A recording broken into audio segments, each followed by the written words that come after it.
राम राम भाई सारे ने आज हम शुरू करेंगे रामायण का 12वां अध्याय। इसके सुनने मात्र से हमारे सभी रोगों का नाश होगा और पापों से मुक्ति मिलेगी और हमारे कार्य में उन्नति होगी और स्वयं हनुमान जी हमारा साथ देंगे। राम का सीता को वचन देना। संध्या समय था, रक्त वर्ण मेघा की सीढ़ियां उतरते उतरते भगवान सूर्य पाताल लोक रूपी सरोवर में उतरते जा रहे थे। विपरीत दिशा से चंद्रदेव मधुर मुस्कान के साथ ऊंचे उदित हो रहे थे। पक्षियों के समूह पंक्तिबद्ध वो अपने अपने घोंसलों की ओर प्रस्थान कर रहे थे। महल की छत पर विभिन्न पुष्पों से सुवासित लताएं और पौधों से घिरा राम संध्या के इस सौंदर्य में ध्यानस्थ हो गए थे। वे झूले पर अधलेटे थे। उनके नीरज नयन प्रत्येक प्राकृतिक छटा को निहार रहे थे। क्षण भर को तो वे अपने नयन इस प्रकार मूंदते जैसे किसी अति स्वादिष्ट पेय पदार्थ को कोई धीरे धीरे एक एक घूंट भर कर उसका आनंद लेकर पीता हो। सौंदर्य का एक घूंट पीते ही उनके नेत्र अलौकिक मद के प्रभाव से मुद जाते और अंदरों पर मुस्कान तैर जाती। सीताराम के हाथों को अपने हाथों में लिए कोमलता के साथ ताली बजाते हुए उस पलक नुमा झूले को कुछ कुछ समय के अंतराल पर जोटा भी दे रही थी। सीताराम को आनंदित मुद्रा को देखकर मुग्ध भाव से उनको निहार रही थी। राम सीता के संबोधन में संगीत था, जैसे किसी वीणा के स्वर ने पुकारा हो। राम ने सीता की ओर देखा और मुस्कुराते हुए झूले पर सज्जित अनेक मालाओं में से एक को कोमलता से उठाकर सीता के कंठ में लपेट दिया। ओह राम! सीता के पूरे शरीर में आनंद की एक लहर उठी। आपके सानिध्य में मैं जैसे पंख लगाकर उड़ने लगता है और ये नभचर उड़ रहे हैं। इनकी ओर भी तो देखो, कितने कितने प्रकार के पक्षी अपनी विभिन्न बोलियों में रस से भरे भोजन की खोज में दिन भर सुख दुख को भोगने के पश्चात घर लौटने को कैसे उत्सुक हैं। क्या तुम श्रीमद से पूर्ण यह प्राकृतिक सौंदर्य नहीं देख रही हो? राम ने सीता की ताली के साथ सहयोग करना आरंभ किया। मैं सब देख रही हूँ स्वामी, किंतु आपकी आंखों में झांके बिना मैं जो दृश्य देखती हूँ उसमें न कोई रस जान पड़ता है और न कोई संगीत। सीता ने राम के लंबे केशों को अपने स्पर्श से सहलाया।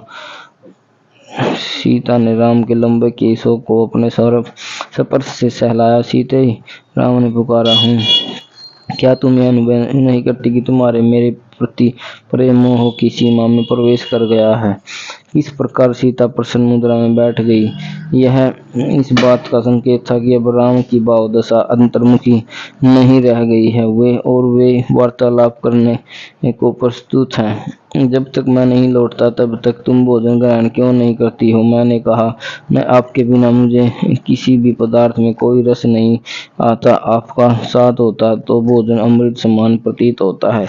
आपके विलंब से आने पर अनेक बार मेरी बहनों ने हठपूर्वक मुझे भोजन कराना चाहा, किंतु कंठ से नीचे कुछ उतरता ही न था।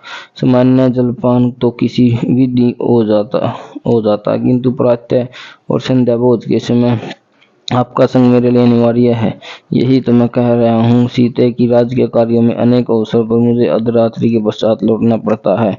ऐसे में यदि तुम भोजन कर लोगी तो मुझे सुख ही मिलेगा। मैं तुम्हारी भावदशा समझता हूँ, किंतु छोड़िए, एक प्रश्न का उत्तर दीजिए कि विलंब से आने पर भी आप कभी यह क्यों नहीं कहते कि मैंने बाहर ही भोजन कर लिया? आपका भी तो यही प्रयत्न और रहता कि भोजन करते समय मैं आपके सम्मुख रहूं। अच्छा, एक तर्क और देता हूँ। राम हंसे। इसका अर्थ यह हुआ कि पहले वाले विचार पर आपने अपनी पराजय स्वीकार कर ली। हाँ देवी, राम ने अभिनयपूर्वक अपना सिर झुकाया। मैं प्रसन्न हुए राम सीता का शिशुवत स्वर खिलखिलाया। अब आप अपना दूसरा तर्क प्रस्तुत करें, जो आज्ञा देवी। राम बोले, आप ही हमारी माताओं को अपनी प्रेरणा का स्रोत बनाए। वे सभी महाराज दशरथ की उपस्थिति में भोजन इत्यादि स्वादिष्ट उत्तम पदार्थ ग्रहण कर लेती हैं अनुस्थिति में, और किंतु इसका यह अर्थ नहीं है कि वे महाराज से कम प्रेम करती हैं। सीता कुछ नहीं बोली। तुमने उत्तर नहीं दिया। सीता का मौन पूर्ववत रहा। राम ने सीता की ओर देखा। सीता की आंखों में अश्रुधारा बह रही थी, आंखों में लाली उतरने लगी थी। मेरा अभिप्राय यह नहीं था कि तुम मुझसे कम प्रेम करती हो या प्रेम का मात्र प्रदर्शन करती हो। ओ सीते, मैं तो प्रयास कर रहा था। राम का स्वर यह स्पष्ट ध्वनि दे रहा था कि सीता को ठेस पहुंचाकर वे स्वयं आहत हो गए हैं। वे स्वयं सीता के प्रति प्रेम पूर्ण। फिर सीता को प्रयास में उन्हें सताना नहीं चाहिए। यह बात नहीं है आर्यपुत्र। सीता ने अपने 72 सुपुत्र से कुछ समय पश्चात आप अयोध्या के राजा बनेंगे, और राजा बनने के पश्चात मेरे पास समय का अभाव हो जाएगा। तुम्हारी प्रतीक्षा की अवधि और बढ़ जाएगी। क्यों? यही तुम्हारी चिंता का विषय है न? राम के वातावरण को ऐसी ठिठोले में परिवर्तित हो जाए करना चाहा? नहीं स्वामी। तो राजा बनने के पश्चात अन्य देशों के राजा यह चाहेंगे, अयोध्या जैसे समृद्ध शक्तिशाली साम्राज्य के साथ उनके मधुर और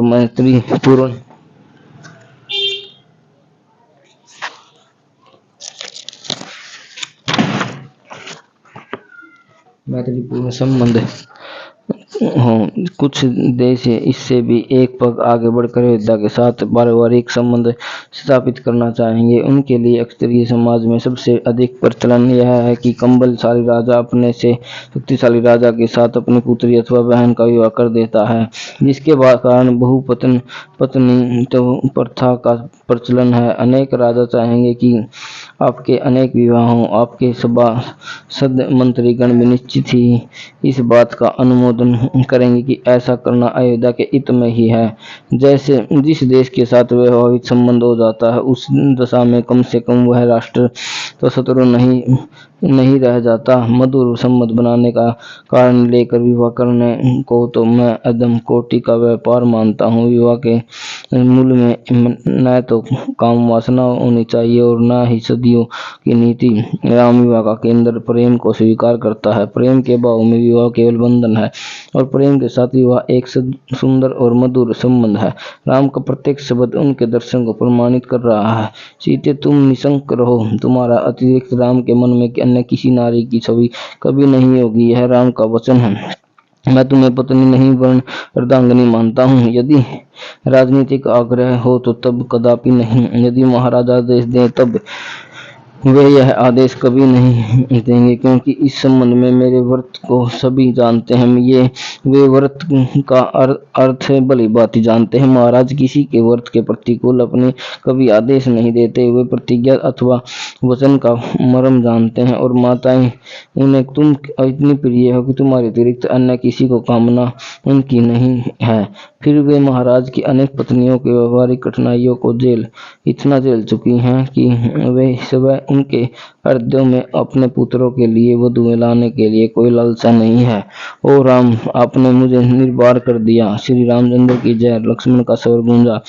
जो लक्ष्मण जी आ गए हैं, इनके हृदय में बैठा चंचल बालक सदैव सक्रिय रहता है। ये यहाँ तो हंसेंगे और हंसाएंगे, अथवा क्रुद्ध होंगे और दूसरे को रुलाकर छोड़ेंगे। सीता के स्वर में लक्ष्मण के प्रति अपार प्रेम, स्नेह और गर्व था। लक्ष्मण के साथ भरत शत्रुघ्न भी आए थे। उनके पीछे उनकी पत्नियों ने भी प्रवेश किया। सभी ने आदरपूर्वक राम और सीता को वंदना की और राम ने सभी को पुचकार कर आशीर्वाद दिया, और सीता ने उर्मिला मांडवी श्रुत की रीति को आलिंगन बंद कर प्यार किया। संभवतः कोई गंभीर चर्चा हो रही थी। लक्ष्मण ने चुहल की। हाँ लक्ष्मण, सीता तुम्हारे। राम राम।